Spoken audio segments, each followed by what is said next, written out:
Assalamualaikum warahmatullahi wabarakatuh. Innal hamdalillah nahmaduhu wa nasta'inuhu wa nastaghfiruh wa na'udzu billahi min shururi anfusina wa min sayyiati a'malina. May yahdihillahu fala mudilla lahu wa man yudlil fala hadiya lahu. Asyhadu an la ilaha illallah wahdahu la syarika lahu wa asyhadu anna Muhammadan abduhu wa rasuluh. Ya ayyuhalladzina amanu taqullaha haqqa tuqatih ولا تموتن إلا وأنتم مسلمون يا أيها الناس اتقوا ربكم الذي خلقكم من نفس واحدة وخلق منها زوجها وبث منهما رجالا كثيرا ونساء واتقوا الله الذي تساءلون به والأرحام إن الله كان عليكم رقيبا يا أيها الذين آمنوا اتقوا الله وقولوا قولا سديدا يصلح لكم أعمالكم ويغفر لكم ذنوبكم ومن يطع الله ورسوله فقد فاز فوزا عظيما أما بعد فإن أحسن الحديث كتاب الله وخير الهدي هدي محمد صلى الله عليه وآله وسلم وشر الأمور محدثاتها وكل محدثة بدعة وكل بدعة ضلالة وكل ضلالة في النار. Kaum muslimin dan kaum muslimat, para pemirsa dan para pendengar televisi dan radio Roja dimanapun Anda berada, semoga senantiasa dirahmati Allah Subhanahu wa taala dan dilindungi dari berbagai keburukan serta diberikan berbagai kebaikan. Alhamdulillah, pada kesempatan yang baik ini kita kembali bertemu dalam pembahasan hadis-hadis Nabi sallallahu alaihi wasallam dari kitab Riyadhus Shalihin min kalami Sayyidil Mursalin sallallahu alaihi wasallam yang ditulis oleh Imam Abu Zakaria Yahya bin Sharaf An-Nawawi rahimahullah ta'ala rahmatan wasi'ah. Pembahasan kita yang terakhir sampai pada bab tentang istihbab tahsinis saut bil Quran. Bab dianjurkannya membaca, memperindah suara ketika membaca Al-Quranul Karim. Dan ini telah kita bahas pada pertemuan yang lalu. InsyaAllah kita masuki pada bab yang berikutnya, yaitu babu al-hathi ala suwarin wa ayatin makhsusatin. Al-Imam An-Nawawi rahimahullah ta'ala menulis bab ini yang maknanya yaitu anjuran, bab tentang anjuran untuk membaca ya sebagian surat dan ayat-ayat yang khusus. Ya. Jadi Al-Quranul Karim ini kitab Allah yang tiada keraguan padanya, la raiba fihi, tiada keraguan pada Al-Quranul Karim. Nah, ada dalam Al-Quranul Karim beberapa surat yang tentu lebih utama dari surat yang lainnya. Demikian pula ayat yang lebih utama dari ayat yang lainnya. Ini bukan berarti membeda-bedakan Al-Quranul Karim, tidak. Tetapi memang demikian yang diberitahukan oleh Rasulullah sallallahu alaihi wasallam. Maka kewajiban kita adalah beriman kepada apa yang beliau sampaikan. Beriman kepada apa yang beliau sabdakan. Selama itu adalah sahih, datangnya dari Nabi sallallahu alaihi wasallam, maka kita wajib untuk beriman, kita percaya, kita amalkan apa yang disampaikan oleh beliau sallallahu alaihi wasallam. Adapun Al-Quran secara umum, secara utuh, kita tetap beriman dan wajib beriman kepada Al-Quranul Karim. Bahwa semua Al-Quranul Karim itu adalah kalamullah, yaitu Allah yang berbicara. Allah yang menyampaikan kepada Jibril, kemudian Jibril menyampaikan kepada Rasulullah sallallahu alaihi wasallam. Babul hathi ala suwarin wa ayatin makhsusah. Bab tentang dianjurkannya kita membaca sebagian surat-surat tertentu dan ayat-ayat yang tertentu. Dan ini banyak riwayatnya. Banyak riwayatnya. Ya, seperti misalnya tentang ayatul kursi. Kita dianjurkan membacanya setiap selesai sholat 5 waktu. Kita dianjurkan membacanya dalam bagian dari zikir pagi dan petang. Kita dianjurkan membacanya ketika akan tidur, ya, karena ayat tersebut adalah ayat yang a'zamu ayatil Quran, ya, ayat yang paling agung dalam Al-Quranul Karim. Dan itu perintah dari Nabi Sallallahu Alaihi Wasallam. Demikian pula surat-surat tertentu seperti surat Al-Ikhlas, surat Al-Kafirun, ya, dan yang lainnya dari surat-surat Al-Quranul Karim yang dia memiliki keutamaan, ya, dari yang lainnya.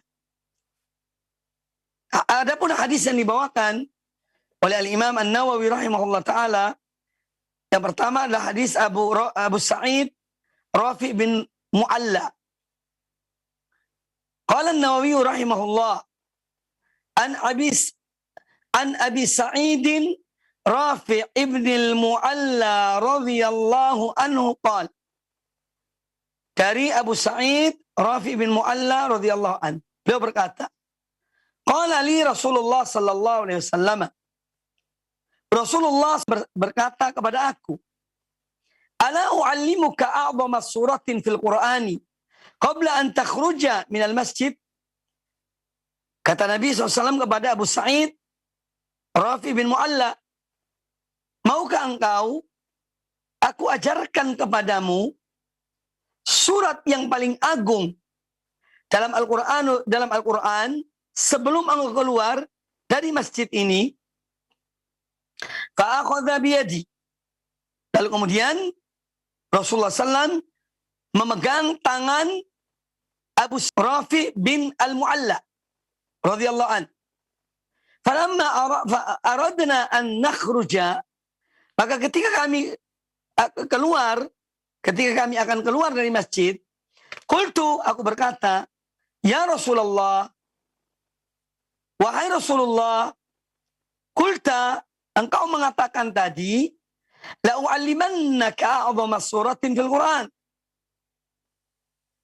Aku benar-benar akan mengajarkan kepada engkau surat yang paling agung dalam Al-Quran. Qal, kemudian Nabi sallallahu alaihi wasallam bersabda, yang membacakan surat Al-Fatihah, Alhamdulillahirabbil alamin, hiya sab'u al-mathani wal Qur'anul azim alladhi utituhu. Jadi surah Al-Fatihah, ya, dia adalah as-sab'ul mathani, 7 ayat yang diulang-ulang. Wal Qur'anul azim, dan dia adalah Al-Qur'anul azim, Al-Qur'an yang agung. Alladhi utituhu, yang aku diberikannya, yakni oleh Allah subhanahu wa ta'ala. Hadis ini hadis riwayat Imam Al-Bukhari di dalam sahihnya. Nah, kejadian ini atau hadis ini ada kejadiannya. Bagaimana telah dinukil oleh dalam hadis yang sahih, yaitu dalam hadis ini juga, bahwa kata Abu Sa'id Al-Mu'alla radhiyallahu anhu, beliau berkata, kuntu usalli fil masjid. Pernah aku sedang sholat di masjid. Masjid yang dimaksud adalah Masjid Nabawi di kota Madinah. Padani Rasulullah sallallahu alaihi wasallam, falam ujibhu. Ketika aku sedang sholat, aku dipanggil oleh Rasulullah sallallahu alaihi wasallam. Falam ujibhu, namun aku tidak mendatangi beliau ketika dipanggil, karena Abu Rafi sedang sholat, karena Abu Sa'id sedang sholat. Fakultu ya Rasulullah, setelah selesai sholat, Abu Rafi datang menemui Nabi sallallahu alaihi wasallam. Lalu fakultu, kata Abu Sa'id, aku berkata kepada Rasulullah SAW, ya Rasulullah, wahai Rasulullah, inni kuntu usalli. Sesungguhnya aku, yakni ketika engkau memanggil aku sedang sholat. Faqal, maka Nabi sallallahu alaihi wasallam berkata kepada Abu Sa'id Rafi ibnul Mu'alla, faqal, alam yaqulillahu, bukankah Allah telah mengatakan, yakni dalam Al-Quranul Karim, ya ayyuhalladzina amanu, wahai orang-orang yang beriman, istajibu lillahi walir rasul. Jawablah panggilan Allah dan panggilan Rasul. Idza da'akum, kalau dia memanggilmu. Ya, kalau dia memanggilmu, idza da'akum lima yuhyikum. Kalau dia memanggilmu kepada sesuatu yang menghidupkan engkau. Surat Al-Anfal ayat yang 4. Surat Al-Anfal ayat yang ke-24.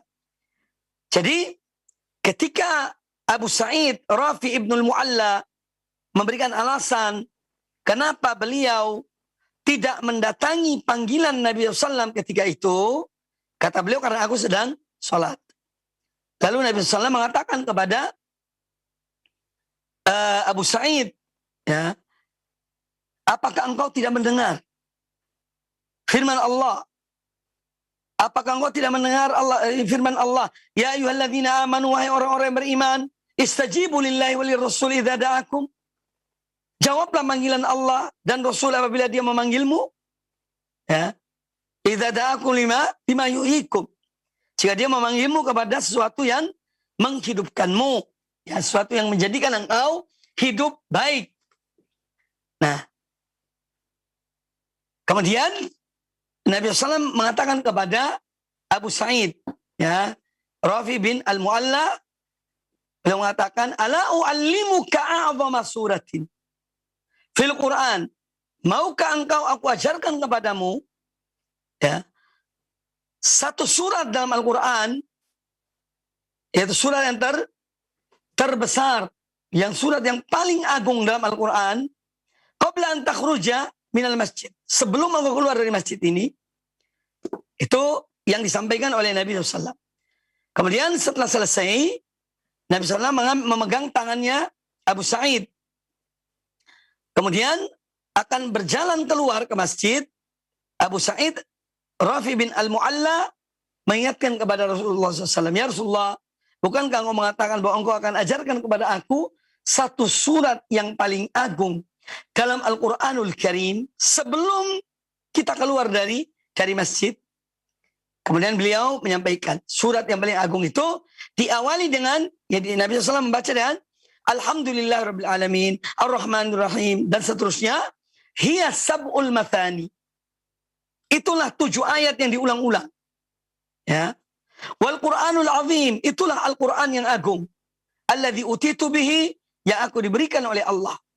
Nah, hadis ini dan kejadian ini memberikan banyak pelajaran kepada kita. Yang pertama, apabila seorang sedang sholat, kemudian dia dipanggil oleh Nabi SAW, maka dia harus mendatangi panggilan Rasulullah Sallallahu Alaihi Wasallam dan tidak merusak sholatnya.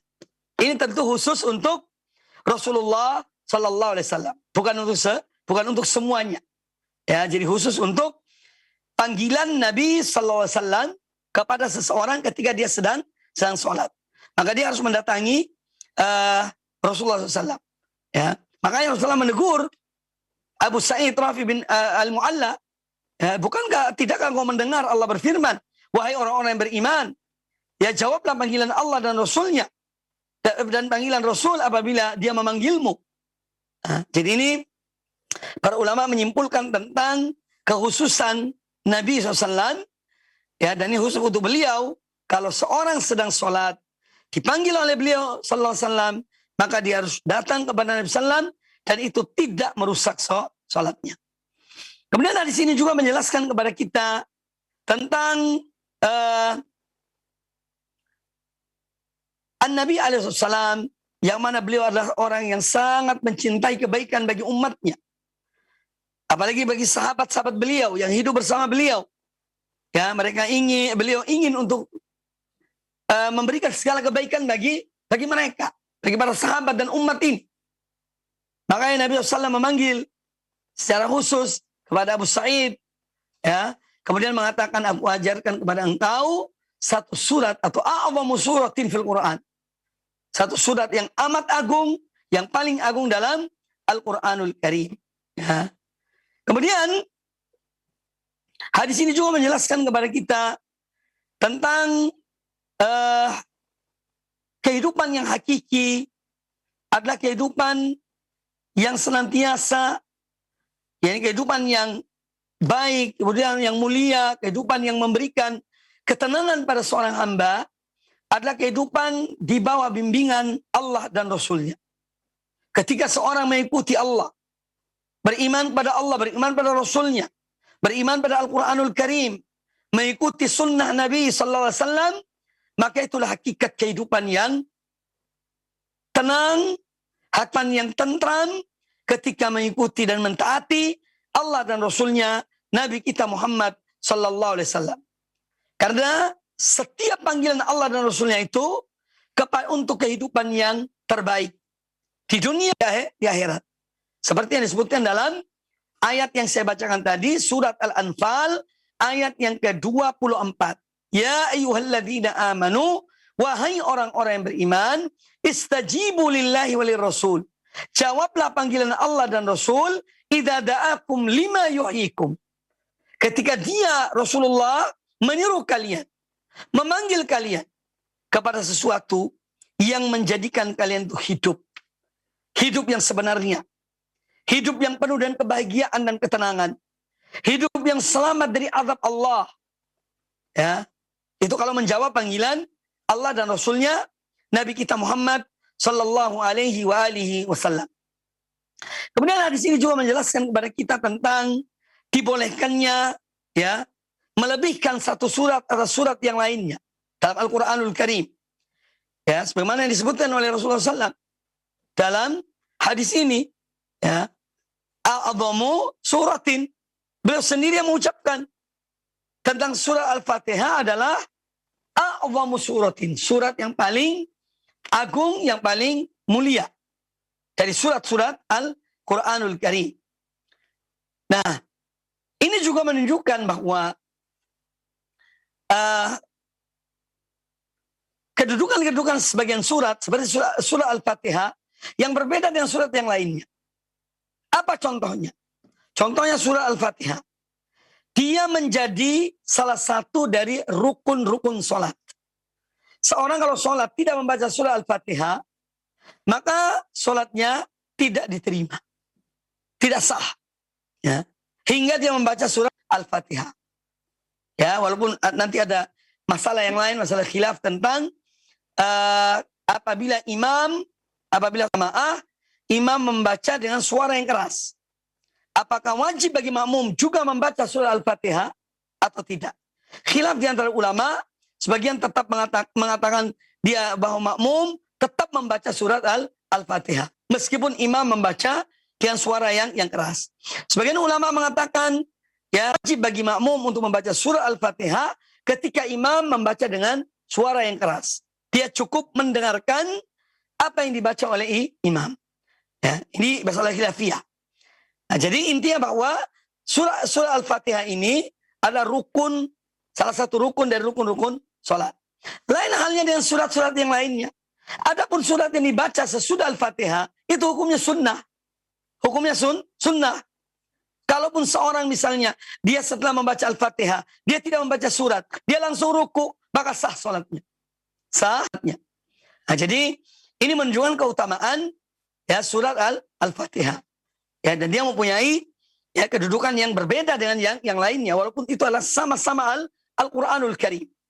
Sama-sama Al-Quranul Karim. Secara umum kita wajib tentu memuliakan, wajib mengagungkan Al-Quranul Karim. Kemudian di dalam hadis ini juga menunjukkan bahwa surat Al-Fatihah itu yang disebut dengan As-Sab'ul Mathani. Ya. Sebagaimana Allah berfirman dalam surat Al-Hijr ayat yang ke-87. Allah berfirman dalam surat Al-Hijr ayat 87, "Walaqad atainaka sab'an minal mathani wal Qur'anal 'azim." Ya, dan sungguhnya kami telah memberikan kepada engkau sab'an minal mathani, 7 ayat yang diulang-ulang, wal Quran al-azim, dan Quran yang agung. Yang dimaksud dengan as-sab'ul mathani di sini dan Al-Quran yang azim, yang agung adalah surat Al-Fatihah. Ini ditafsirkan sendiri oleh Rasulullah sallallahu alaihi wasallam. Ya, karena beliau orang yang paling mengetahui tentang Al-Quranul Karim. Maka beliau yang menafsirkan. Dan tugasnya beliau adalah untuk menafsirkan menjelaskan apa yang Allah turunkan kepada beliau. Kemudian dalam hal ini juga perlu kita pahami tentang perbedaan permasalahan yang terjadi, perbedaan pendapat para ulama. Dan ini masalah khilafiyah yang memang tidak perlu diperdebatkan atau saling misalnya menghujat dan yang lainnya karena ikhtilaf ini, tidak.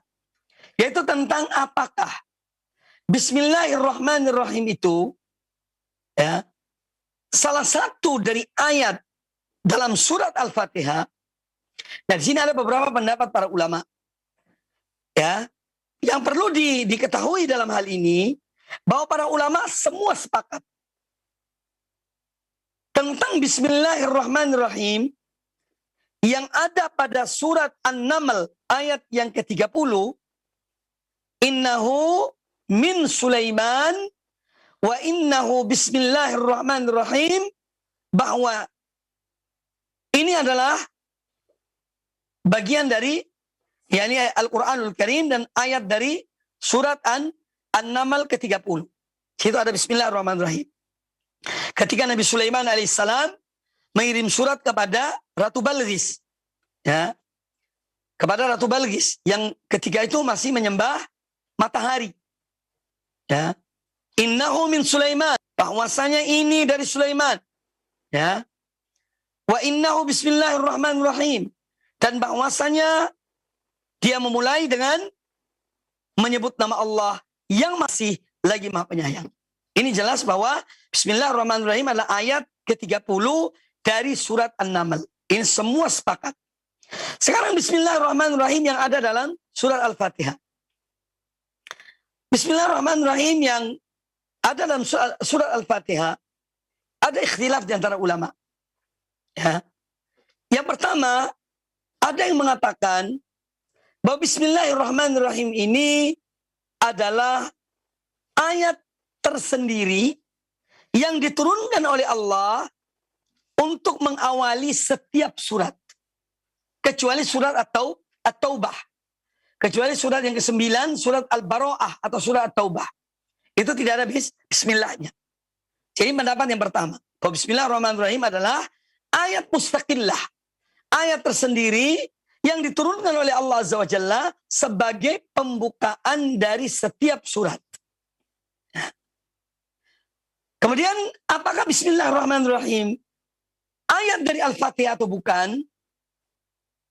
Kalau mazhab Imam Malik rahimahullah ta'ala, beliau mengatakan Bismillahirrahmanirrahim itu bukan ayat dari surat Al-Fatihah. Mazhab Imam Malik. Berbeda dengan mazhab murid beliau, yaitu Imam Syafi'i rahimahullah ta'ala. Beliau adalah murid Imam Malik rahimahullah.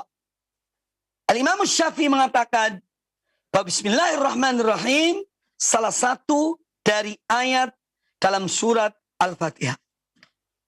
Dan ini pendapat yang wallahu a'lam yang sangat kuat dalam masalah ini. Walaupun di sana ada perbedaan kalangan ulama, namun kita meyakini bahwa Bismillahirrahmanirrahim adalah salah satu ayat dari surat Al-Fatihah. Baik. Apa konsekuensinya? Perbedaan ini memiliki konsekuensi. Bagi mazhab Maliki, orang-orang yang mengikuti mazhab Maliki, kalau seorang ketika membaca surat Al-Fatihah, dia tidak membaca bismillah, sholatnya tetap sah. Karena mereka mengatakan Bismillahirrahmanirrahim itu bukan ayat dari surat Al-Fatihah. Maka mereka mengawali dengan Alhamdulillahirrabbilalamin, Ar-Rahmanirrahim, Maliki Yaumiddin, dan seterusnya. Bagi mazhab Syafi'i, kalau seorang tidak membaca Bismillahirrahmanirrahim dalam azan, ketika membaca Al-Fatihah, maka sholatnya tidak sah. Karena apa? Bismillahirrahmanirrahim adalah salah satu ayat dari surah Al-Fatihah. Lalu bagaimanakah penghitungan 7 ayat itu? Antara dua mazhab ini. Nah, kalau mazhab Syafi'i, Bismillah dimasukkan. Ya. Ayat yang terakhir itu dijadikan satu. Ya. Bismillahirrahmanirrahim. Alhamdulillahirrahmanirrahim. Ar-Rahmanirrahim. Malik yaumiddin, iyyaka na'budu wa iyyaka nasta'in, ihdinas siratal mustaqim, siratal ladzina an'amta 'alaihim ghairil maghdubi 'alaihim waladdallin. Jadi 7 ayat. Adapun yang mengatakan Bismillahirrahmanirrahim itu bukan ayat dari surat Al-Fatihah, maka mereka ayat yang terakhir itu dibagi dua. Jadi Alhamdulillahirabbil alamin, Ar-Rahmanir-Rahim, Malik yaumiddin, iyyaka na'budu wa iyyaka nasta'in, ihdinas siratal mustaqim, siratal ladzina an'amta 'alaihim. Ini satu ayat. Ghairil maghdubi 'alaihim waladdallin, ini ayat yang lain. Ayat tetap jumlahnya semua itu 7. Baik mazhab ini maupun mazhab yang itu. Sama-sama tuh 7. Dan ini masalah khilafiyah yang tidak sepatutnya, yang di perbedaan-perbedaan khilafiyah seperti ini menjadikan seseorang itu yakni membenci saudaranya, tidak. Ya, kita yakin yang mana, amalkan yang kita yakini. Ya. Jadi dalam mazhab Syafi'i ya, jelas bahwa Bismillahirrahmanirrahim adalah salah satu ayat dari surat Al-Fatihah. Wallahu ta'ala a'lam. Kemudian dari sini menjelaskan kepada kita tentang apa yang saya sebutkan sebelumnya, yaitu semangatnya Nabi Sallallahu Alaihi Wasallam di dalam mengajarkan manusia kebaikan, ya, dan menjelaskan kepada mereka ya tentang hal-hal yang kadang-kadang beliau khususkan, ya, kadang beliau khususkan, kadang beliau umumkan, ya, itu Nabi SAW. Ya, jadi ini menunjukkan betapa cintanya dan sayangnya Nabi SAW kepada umat ini, dan beliau selalu menginginkan kebaikan bagi umat beliau. Hadis yang berikutnya. Wa an Abi Sa'id Al-Khudri radhiyallahu anhu qala anna Rasulullah sallallahu alaihi wasallam qala fi qul huwallahu ahad walladhi nafsi biyadihi innaha la ta'dilu thuluthal Qur'an. Wa fi riwayatin anna Rasulullah sallallahu alaihi wasallam qala li ashabihi ayajizu ahadukum an yaqra'a bi thuluthil Qur'ani fi lailatin fashaqqa dhalika alaihim wa qalu ayyuna yutiqu dhalika ya Rasulullah faqala qul huwallahu ahad Allahus samad thuluthul Qur'an. Rawahul Bukhari. Dari Abu Sa'id Al-Khudri radhiyallahu anhu, beliau berkata bahwasanya Rasulullah sallallahu alaihi wasallam bersabda tentang surat Al-Ikhlas, tentang qul huwallahu ahad. Kata Nabi sallallahu alaihi wasallam, "Walladzi nafsi biyadihi." Demi zat yang jiwaku berada di tangannya. Innaha la ta'dilu thulutsal. Sesungguhnya qul huwallahu ahad itu atau surat Al-Ikhlas itu menyamai 1/3 dari Al-Quran. Karena Al-Quranul Karim itu terdiri dari, pertama adalah masalah akidah. Yang kedua masalah berkaitan dengan hukum-hukum syar'i. Yang ketiga bahwa Al-Quran itu terdiri dari kisah-kisah umat-umat terdahulu. Ya. Nah, permasalahan akidah itu 1/3 dari Al-Quranul Karim. Ya. Dan surah Qul huwallahu ahad 1/3 dari Al-Quranul Karim. Kemudian wa fi riwayatin, dan di dalam satu redaksi yang lain, anna Rasulullah sallallahu alaihi wasallam qala li ashabihi, bahwasanya Rasulullah sallallahu alaihi wasallam berkata kepada para sahabat beliau, ayajizu ahadukum an yaqra'a bi thuluthil Qur'ani fi lailatin? Apakah kalian tidak mampu untuk membaca 1/3 Al-Quran pada setiap malam? Jadi di malam hari, ketika kalian sholat malam, kalian membaca 1/3 Al-Quran. Fashaqqa dzalika alaihim. Mendengar pertanyaan ini, maka mereka merasa berat. Para sahabat merasa berat. 1/3 Al-Quran, 10 juz. Artinya, yang dipahami oleh mereka. Ya, jadi kalau sholat malam itu misalnya, masa kalian tidak mampu membaca 10 juz? Ibaratnya begitu.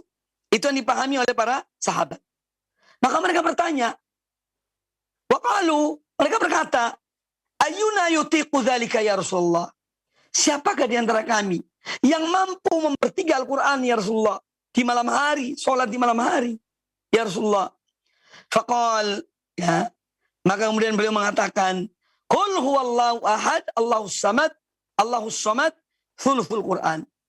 Jadi baca Qul huwallahu ahad, Allahus samad, lam yalid, walam yulad, walam yakul lahu kufuwan ahad. Itu adalah 1/3 Al-Quranul Karim. Apa artinya? Minimal seseorang itu, ya minimal, dia sholat witir 1 rakaat. Itu minimal. Masa tidak mampu? Ya. Membaca sholat, melaksanakan sholat witir 1 rakaat, dia membaca setelah Al-Fatihah, baca Qul huwallahu ahad. Ini yang dimaksud oleh pertanyaan dari Nabi SAW. Ya. Tapi yang dipahami oleh para sahabat, ketika pertama kali mendengar, bahwa yang dimaksud dengan 1/3 Al-Quran itu adalah, ya kurang lebih 10 juz. Makanya fasyaqqa alaihim. Mereka merasa, waduh berat. Ya. Kalau kemudian mereka bertanya, ya Rasulullah, siapa di antara kami yang mampu membaca 1/3 Al-Quran ketika sholat di malam hari? Kemudian beliau menjelaskan bahwa Qul huwallahu ahad itu 1/3 Al-Quranul Karim. Nah, hadis ini menjelaskan kepada kita tentang keutamaan surat Al-Ikhlas. Dan bahwasanya dia menyamai 1/3 Al-Quranul Karim. Ya. Menyamai 1/3 Al-Quranul Karim. Dan apabila kita cermati tentang Qul huwallahu ahad, ya, katakanlah wahai Muhammad, Allah dia Maha Esa. Ya, mentauhidkan Allah. Tiada sembahan yang hak kecuali Allah. Qul huwallahu ahad. Menanamkan kepada kita akidah tauhid. Kalau kita menyembah hanya kepada Allah, kita beribadah hanya kepada Allah, ya, kita memohon hanya kepada Allah, kita merengek hanya kepada Allah, bukan kepada manusia. Ya, kita mengadu hanya kepada Allah. Kita sembah, kita sujud dan ruku hanya untuk Allah. Ya. Ini yang berat. Kemudian Allahus Samad, Allah tempat bergantung semua makhluknya. Ya. Semua itu bergantung pada Allah Azza wa Jalla. Mereka berharap pada Allah Subhanahu wa Ta'ala. Ya. Dan Allah memberikan kepada seluruh hamba-hambanya, seluruh makhluknya. Dia yang mengatur, dia yang menguasai, dia yang memberikan rezeki. Ya. Ini menunjukkan kebesaran dan keagungan Allah Azza wa Jalla. Semua makhluknya bergantung kepada Allah Ta'ala.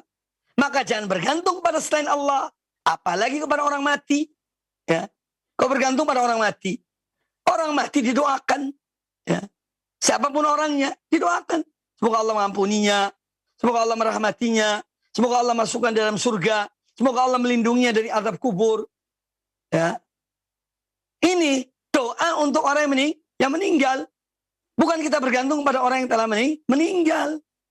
Dia sendiri butuh doa dari kita.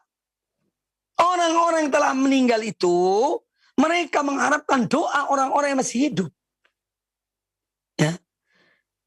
Dan Allah mensifati orang-orang mukminin tentang kecintaan satu dan yang lainnya antara mereka. Salah satunya adalah orang-orang yang masih hidup mendoakan orang-orang yang telah meninggal dari orang-orang beriman. Walladzina ja'u min ba'dihim yaqulun Rabbana ighfir lana wa li ikhwanina alladzina sabaquna bil iman wa la taj'al fi qulubina ghillan lil ladzina amanu Rabbana innaka ra'ufur rahim. Ya. Dan orang-orang yang datang kemudian, ya, setelah orang-orang beriman yang lain yang telah meninggal, yang datang kemudian yang masih hidup, mereka berdoa. Yaqulun, mereka mengatakan, mengucapkan, Rabbana ighfir lana, wahai Rabb kami, wahai Tuhan kami, ampunilah kami. Wa li ikhwanina alladzina sabaquna bil iman.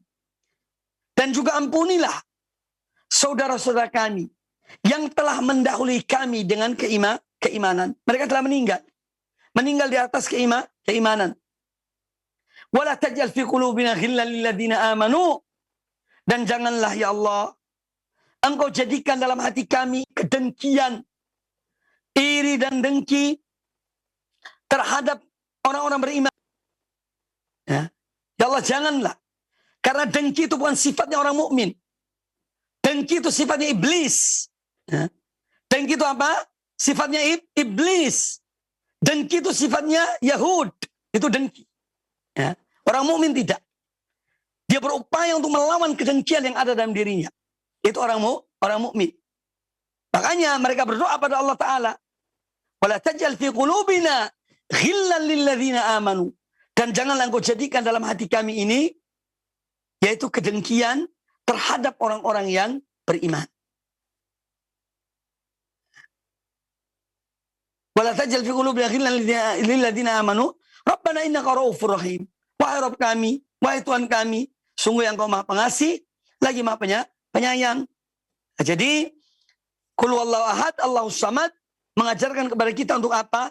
Kita bergantung hanya kepada Allah Ta'ala. Ya. Jangan kepada selain Allah. Anda dizalim, Anda di apapun sama oleh manusia. Ada Allah Azza wa Jalla. Ya. Mohonlah kepada Allah, mintalah kepada Allah. Ya. Angkatlah kedua tanganmu pada Allah. Laporkan pada Allah Ta'ala. Ya. Allah yang akan menjawab, akan membalas ya kezaliman itu. Ya. Kemudian lam yalid wa lam yulad. Allah yang Maha Esa itu, yang Dia tempat bergantung segala sesuatu, ya. Lam yalid, Dia tidak pernah beranak. Ya. Wa lam yulad, dan tidak pula diperanakkan. Ya. Walam yakun lahu kufuwan ahad. Dan tiada seorang pun atau sesuatu pun yang setara dengan Allah Subhanahu wa taala. Jadi ayat atau surat Al-Ikhlas ini menunjukkan atau memiliki keutamaan dia adalah sebagai sepertiga Al-Qur'anul Karim. Sepertiga dari Al-Qur'anul Karim. Nah, kemudian yang diambil dari hadis ini bahwa membaca Al-Quranul Karim secara berurutan, ya, sampai misalnya 10 juz, itu memang tidak mudah. Makanya para sahabat mengatakan, fasyaqqa dzalika alaihim. Ketika Nabi SAW mengatakan, apakah kalian tidak mampu membaca sepertiga Al-Quran pada satu malam? Syaqqa alaihim. Yang disampaikan oleh Nabi SAW ini memberatkan diri mereka, ya, memberatkan diri mereka. Nah, oleh karena itu, membaca Al-Quran, apalagi dengan tadabbur, dengan memahami maknanya, tentu memerlukan waktu yang lebih panjang. Ya. Sedikit demi sedikit, ya, kita membaca dengan tadabbur. Ya, Al-Quran bukan sekedar dibaca, bukan asal baca pagi sore khatam, enggak. Tapi tadabbur Al-Quran. Kemudian, ya apa yang dimaksud dengan surat Al-Ikhlas? Itu sepertiga dari Al-Quran. Ini artinya dari sisi makna. Karena dalam Al-Quranul Karim itu ada hukum-hukum agama. Ada berita-berita umat-umat terdahulu. Dan ada masalah tauhid, masalah akidah. Ya. Maka dari sisi makna, bahwa surah Al-Fatihah ya, menyamai 1/3 Al-Quranul Karim. Kemudian juga hadis ini menjelaskan kepada kita tentang seorang yang alim, seorang guru, ya, seorang pengajar, dia boleh melemparkan masalah kepada muridnya, ya, supaya mereka berpikir, mereka mencari, ya, sebagaimana Nabi SAW mengatakan kepada para sahabat, apakah kalian tidak mampu membaca 1/3 Al-Quran dalam satu malam? Ini masalah yang diberikan oleh Nabi SAW kepada mereka, supaya mereka berpikir, supaya mereka mencari. Makanya mereka mengatakan sulit, merasa berat. Nah, ini satu hal yang menjadi contoh tentang ada hal-hal yang mereka harus renungkan, mereka mencari, mereka membahas.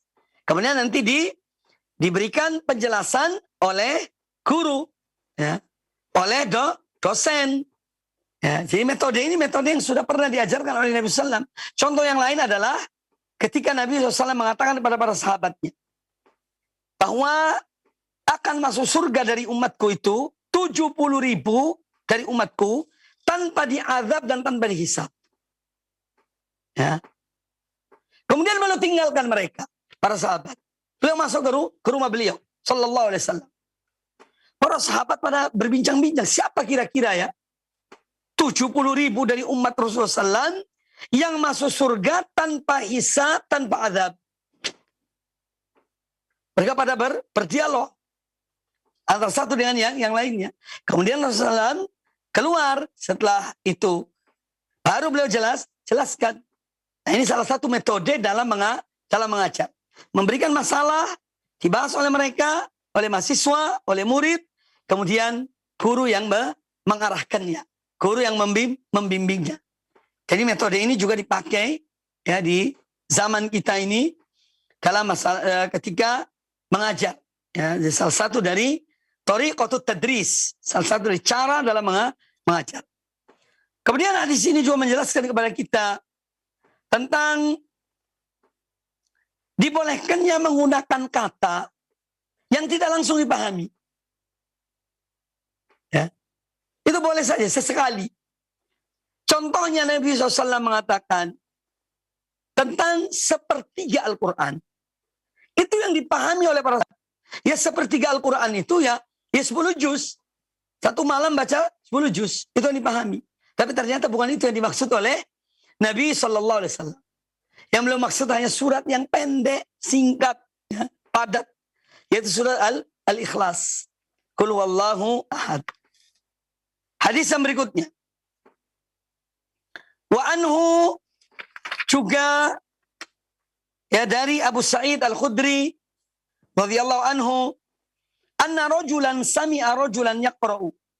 Pernah ada seseorang di kalangan sahabat dahulu, seseorang mendengar sahabat yang lain membaca Allahu ahad. Yuraddiduha, dia berulang-ulang membaca Qul huwallahu ahad, Allahu samad, lam yalid wa lam yulad wa lam yakul lahu kufuwan ahad. Terus dia ulang-ulangi membaca surat Al-Ikhlas ini. Falamma asbaha, ya, ja'a ila Rasulillah sallallahu alaihi wasallam. Ketika di pagi hari, sahabat yang mendengar sahabat yang lain mengulang-ulangi membaca Qul huwallahu ahad itu datang menemui Rasulullah sallallahu alaihi wasallam. Fadzakara dzalika lahu. Lalu kemudian orang itu menyampaikan kepada Rasulullah bahwa dia mendengar ada seorang yang dia mengulang-ulangi surat Al-Ikhlas. Wa kana rajulu yataqalluha. Dan orang yang menyampaikan ini kepada Nabi SAW menganggap bahwa apa yang dilakukan oleh orang itu yang berulang-ulang membaca Qul huwallahu ahad itu ini amalan yang kecil atau sedikit. Yataqalluha. Dianggapnya sedikit. Sedikit. Setelah mendengar apa yang disampaikan oleh orang ini kepada Nabi sallallahu alaihi wasallam tentang orang yang mengulang-ulangi membaca Qul huwallahu ahad itu, faqala Rasulullah sallallahu alaihi wasallam, maka Rasulullah sallallahu alaihi wasallam bersabda, "Walladzi nafsi biyadihi." Demi zat yang jiwaku berada di tangannya.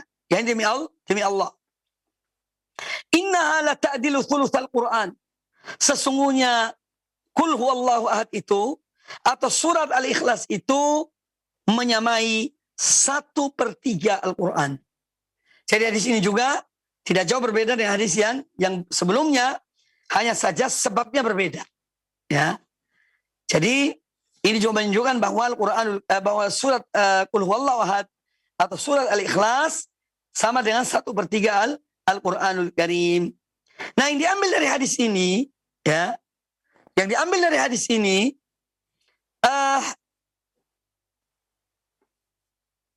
bahwa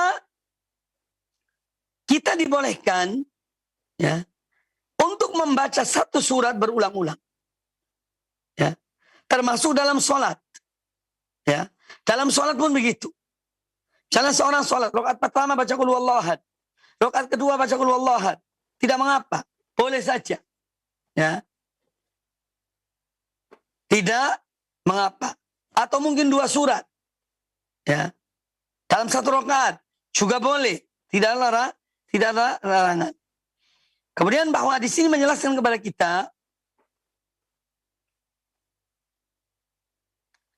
tentang dianjurkannya untuk bertanya kepada orang berilmu.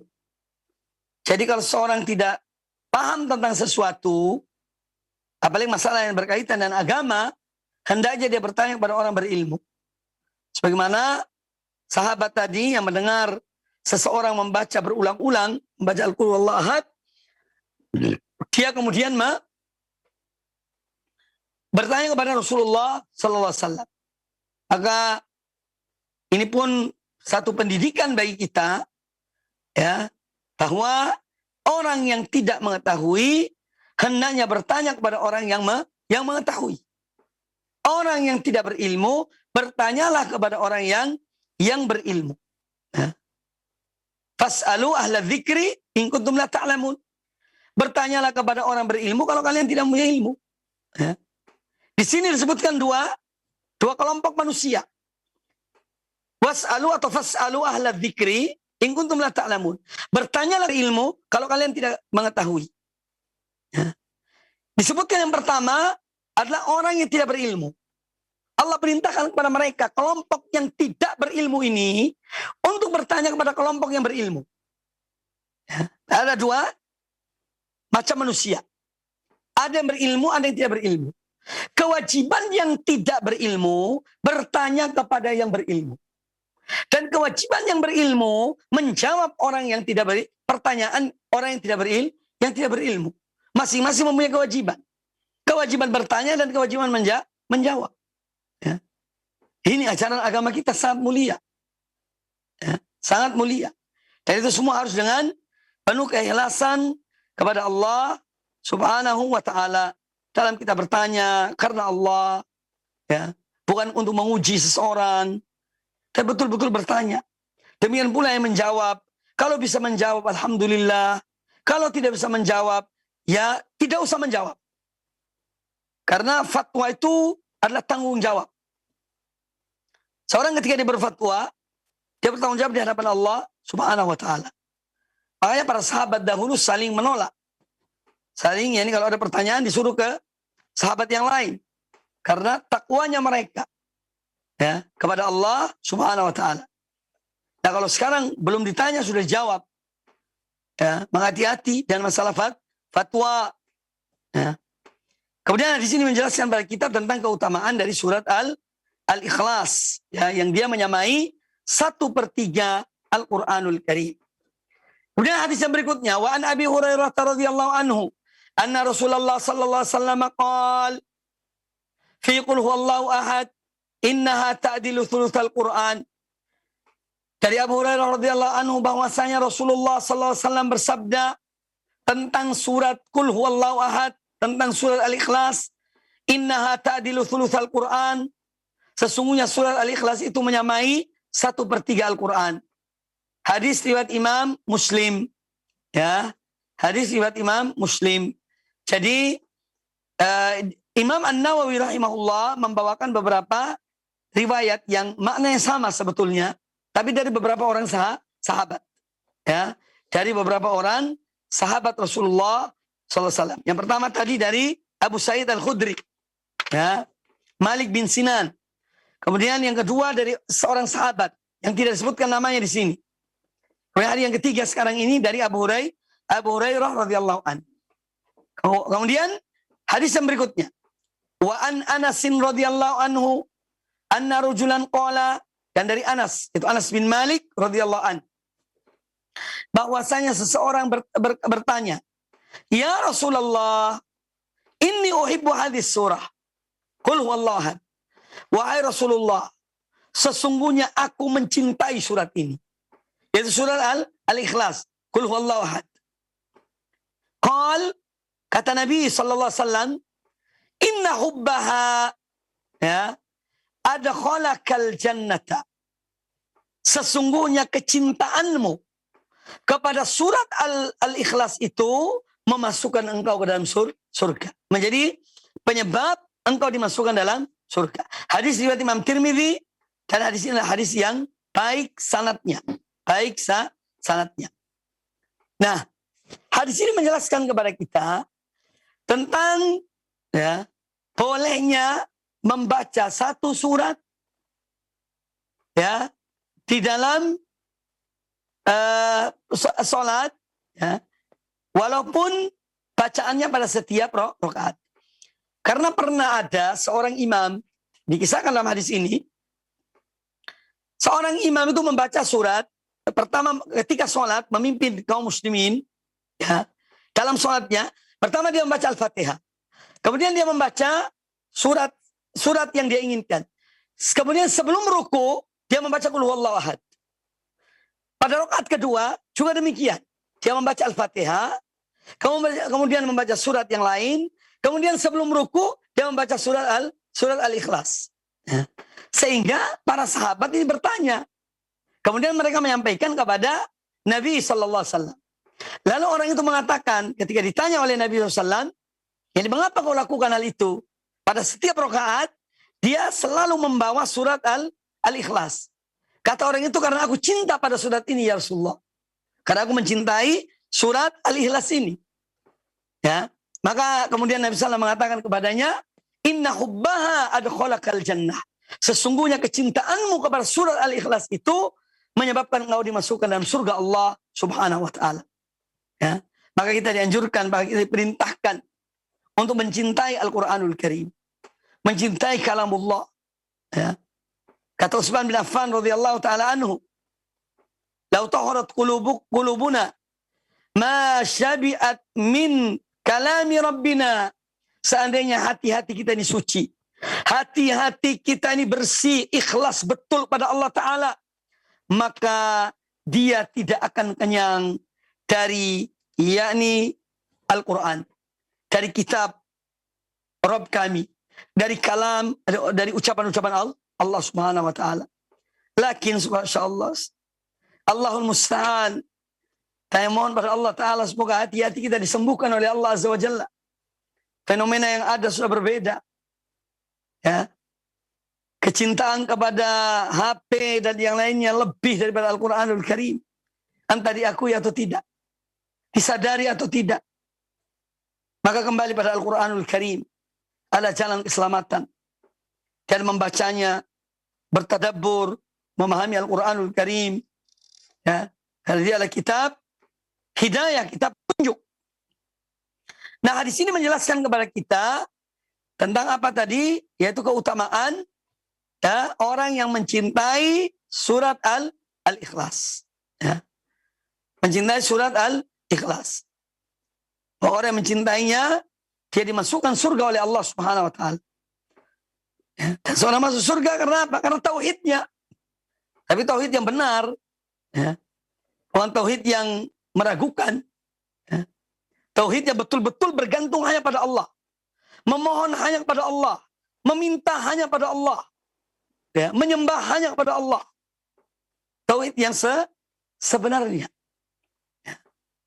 Yang tidak ragu kepada Allah Azza wa Jalla. Bahwasanya la ilaha illa huwa. Tiada sembahan yang hak kecuali Allah Subhanahu wa Ta'ala. Dia tempatnya kita bergantung, kita memohon, kita berharap, ya, hanya kepada Allah Subhanahu wa Ta'ala. Adapun selainnya adalah fuqara. Semua itu miskin. Yang maha kaya, yang maha kuasa, yang maha mendengar, yang maha pemberi, hanya Allah Subhanahu wa Ta'ala. Maka kuatkan tauhid kita, kuatkan akidah kita, tidak hanya dalam ceramah, tapi dalam realita, dalam kenyataan. Ya, hendaknya kita selalu berkaitan, ya, silah ikatan kita dengan Allah Subhanahu wa Ta'ala harus selalu kuat. Harus selalu kuat, ya, yaitu akidah dan tauhid kita. Kemudian hadis yang berikutnya, sedikit lagi, satu hadis lagi. Wa Uqbah radhiyallahu anhu anna Rasulullah sallallahu alaihi wasallam qala, dari Uqbah bin Amir radhiyallahu an, bahwasanya Rasulullah SAW bersabda, alam taro ayatin unzilat hadhihi lailata lam yura mithluhunna qattu. Rasulullah SAW bersabda, ya, alam taro ayatin, tidakkah engkau melihat beberapa ayat, sejumlah ayat unzilat hadhihi lailah yang diturunkan malam ini, lam yura mithluhunna qattu, yang tidak pernah dilihat seperti ayat-ayat tersebut. Kemudian beliau mengatakan, ini ayat-ayat apakah itu? Qul a'udzu birabbil falaq wa qul a'udzu birabbin nas, yaitu 2 surat. Ya, yang disebut dengan al-mu'awwidzatain. Ya, al-mu'awwidzatain, yaitu qul a'udzu birabbil falaq, qul a'udzu birabbin nas. Hadis ini riwayat Imam Muslim dalam sahihnya. Yang menunjukkan apa keutamaan 2 surat ini. Surat surat Al-Falaq dan surat An-Nas. Ya. Ini surat yang amat mulia yang disebutkan oleh Nabi SAW, lam yura mithluhunna, yang tidak pernah dilihat seperti 2 surat ini. Makanya kita dianjurkan apa? Setiap selesai sholat 5 waktu, di antara zikir sesudah sholat 5 waktu adalah membaca 3 surat ini. Qul huwallahu ahad, qul a'udzu birabbil falaq, qul a'udzu birabbin nas. Kalau setelah subuh, setelah sholat subuh dan setelah sholat maghrib, diulang-ulangi 3 kali. Sedangkan sholat yang lainnya hanya 1 kali. Kita dianjurkan supaya kita selalu membentengi diri kita dari orang yang hasad dan dengki, dari bisikan syaitan dan manusia. Ya, ini manfaatnya besar membaca surat-surat ini. Ya, makanya kita dianjurkan setiap selesai sholat 5 waktu. Juga termasuk zikir pagi dan baik kaum muslimin dan kaum muslimat rahimani wa rahimakumullah. Semoga apa yang disampaikan bermanfaat bagi kita semuanya. Dan insya Allah masih ada beberapa hadis Nabi SAW tentang juga beberapa ayat dan surat yang lainnya. Semoga bermanfaat bagi kita semuanya. Aqulu qouli hadza wallahu taala a'lam. Jazakallahu khairan, kami sampaikan kepada Al-Ustadz Mubarak Bamu Alim LCMHI Hafizahullahu Ta'ala yang telah memberikan nasihatnya kepada kita dari pembahasan kitab Riyadus Shalihin karya Al-Imam An-Nawawi rahimahullahu ta'ala. Sahabat Roja dimanapun Anda berada, kami undang Anda untuk memasuki sesi tanya jawab. Anda dapat, baik, kita angkat pertanyaan pertama melalui pesan singkat dari Abu Radit di Aceh. Ingin bertanya, Ustadz, saya sudah menjalankan tadarus Al-Quran dengan cara membaca mushaf dalam sholat tahajud dan sholat duha. Bahkan sudah sampai 2 kali khatam. Pertanyaannya, Ustadz, apakah metode ini boleh Anda dawamkan dan apakah ada hujahnya? Mohon penjelasannya, Ustadz. Baik, tentang pertanyaan ini, bahwa seorang ketika dia sholat di malam hari tahajud, ya, itu dia membaca Al-Quranul Karim, atau mungkin ketika sholat di bulan Ramadan, ya, atau sholat sunnah yang lainnya, itu insya Allah dibolehkan. Karena ada riwayat tentang Ummul Mukminin Aisyah radhiyallahu anha, ketika di bulan Ramadan, ya, ketika sholat, yakni sholat taraweh, beliau menyuruh budaknya untuk menjadi imam, ya, dan membawa mushaf Al-Quranul Karim. Jadi intinya dibolehkan. Wallahu a'lam. Jazakallahu khairan Ustadz atas penjelasannya. Dan berikutnya Ustadz, pertanyaan kembali melalui pesan singkat dari hamba Allah, tidak disebutkan dari mana Ustadz. Ingin bertanya terkait dengan keutamaan surah Al-Ikhlas dari amalan yang biasa saya lakukan Ustadz. Karena setiap sholat saya selalu membaca surat Al-Ikhlas 3 kali, baru kemudian membaca surat pendek. Dan ketika sholat tahajud, saya juga membiasakan membaca Al-Ikhlas 100 kali Ustadz. Setelah itu baru baca surat pendek. Apakah boleh hukumnya seperti ini Ustadz? Mohon penjelasannya. Alangkah baiknya seorang ketika dia mengerjakan sholat malam atau sholat tahajud, ya jangan dia membebani dirinya dengan sesuatu yang akan memberatkannya. Ya. Kemudian juga menentukan bilangan. Contohnya, ketika sholat tahajud saya membiasakan membaca 100 kali surat Al-Ikhlas, kemudian baca surat yang lain. Nah, angka 100 ini Ini tidak ada ketentuannya. Tidak ada ketentuannya. Nah, oleh karena itu, saya menganjurkan untuk tidak meneruskan amal tersebut. Allah menyebutkan Al-Quranul Karim, ya, faqra'u ma tayassara minal Qur'an. Bacalah yang mudah dari Al-Quranul Karim. Bahkan dalam hadis yang baru kita bahas, seorang membaca 1 kali, Qul huwallahu ahad, itu sudah mencukupi. Ya. Jadi, bukan kepada yang mengerjakan amalan tersebut, ya ini supaya kita membebani dirinya, apalagi membuat bilangan-bilangan yang tidak ada contohnya, Nabi sallallahu alaihi wasallam. Kita khawatirnya sampai kepada perbuatan bid'ah yang tidak dicontohkan atau tidak diajarkan dan tidak diperintahkan oleh Rasulullah SAW. Tapi bacalah apa yang kita. Faqra'u ma tayassara minal Qur'an. Kemudian ada satu hal yang perlu saya ingatkan dalam masalah ini tentang surat Al-Ikhlas. Ada sebuah riwayat dari Nabi sallallahu alaihi wasallam, ya, tentang membaca surat Al-Ikhlas sebanyak 10 kali. Meskipun hadis ini sebagian ulama ada yang mendhaifkannya, sebagian ada yang mengatakan hadis ini hasan, baik derajatnya. Yaitu seorang membaca surat Al-Fatihah, ya, orang yang membaca surat Al-Ikhlas 10 kali, ya, dari pertama sampai akhir, itu dibangun rumah baginya di surga oleh Allah Subhanahu wa taala. Itu keutamaan yang disebutkan dalam hadis tersebut bagi orang yang membaca surat Al-Ikhlas 10 kali. Ya. Tetapi tidak disebutkan dalam sholat. Tidak disebutkan dalam sholat. Hadisnya umum. Ya. Jadi misalnya seorang sedang duduk-duduk, yang mungkin tidak ada kerjaannya, ya dia baca Qul huwallahu ahad sebanyak 10 kali. Nah, ini yang ada. Meskipun memang riwayat itu ada ikhtilaf di antara ulama, di antara yang menghasankan, yang mengatakan sanad hadis ini baik adalah Syekh Muhammad Nasruddin Al-Albani rahimahullah ta'ala. Adapun ulama-ulama yang lainnya, mereka mendhaifkan hadis tersebut. Wallahu a'lam. Jazakallahu khairan Ustaz atas penjelasannya dan semoga membuat kita menjadi semakin baik dalam beramal. Dan untuk berikutnya Ustaz, kita angkat pertanyaan terakhir melalui line telepon. Kami persilahkan. Halo, Assalamualaikum warahmatullahi wabarakatuh. Waalaikumsalam warahmatullahi wabarakatuh. Dengan siapa di mana Ibu? Dari Ummu Sabila di Pekanbaru. Silahkan Ibu. Ya, Assalamualaikum warahmatullahi wabarakatuh, Ustaz. Waalaikumsalam. Ustaz, ya, selama ini saya dengar baca surah Al-Mulk itu dianjurkan setiap malam, setiap hari untuk menjauh dari azab kubur, sehindar dari azab kubur. Yang kedua, surah Sajadah. Bagaimana surah Sajadah, Ustaz? Apakah kita dianjurkan juga membacanya setiap malam? Syukurnya Ustaz. Jazakallahu khair. Assalamualaikum warahmatullahi wabarakatuh. Waalaikumsalam warahmatullahi wabarakatuh. Tafadhol Ustaz. Kalau pertanyaan pertama tentang surat Al-Mulk. Bahwa surat Al-Mulk itu kalau dibaca dianjurkan membacanya setiap malam. Dan di antara fadilah atau keutamaannya adalah seorang terhindar dari azab kubur, dilindungi dari azab kubur. Itu hadisnya sahih, ya. Tapi pertanyaan kedua, betul ada riwayat yang sahih tentang surat As-Sajdah. Juga dianjurkan dibaca di malam hari, ya.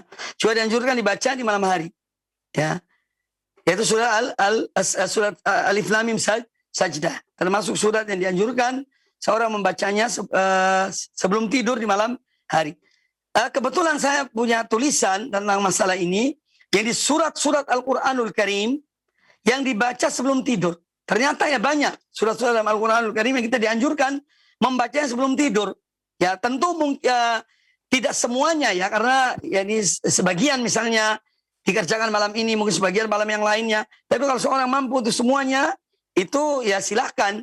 Tapi saya melihat bahwa bahwa itu semampu kita lah, ya. Karena ini bersifat anjuran. Di antara surat yang dianjurkan kita membaca di malam hari itu surat Al-Isra, surat Al-Isra, surat Az-Zumar, ya, surat Az-Zumar. Kemudian beberapa surat yang lainnya, termasuk Sabbisma Rabbikal A'la, Qul ya ayyuhal kafirun. Ya, itu saya tulis dalam tulisan saya tentang menggapai husnul khotimah dengan tidur sesuai sunnah Nabi Sallallahu Alaihi Wasallam. Itu kami jelaskan sejumlah surat-surat Al-Quranul Karim yang dianjurkan kita membacanya sebelum tidur. Ya. Dan kitab itu ada, juga di Al-Iman ada, di Al-Iman disiapkan juga di radio Al-Iman. Itu wallahu taala a'lam.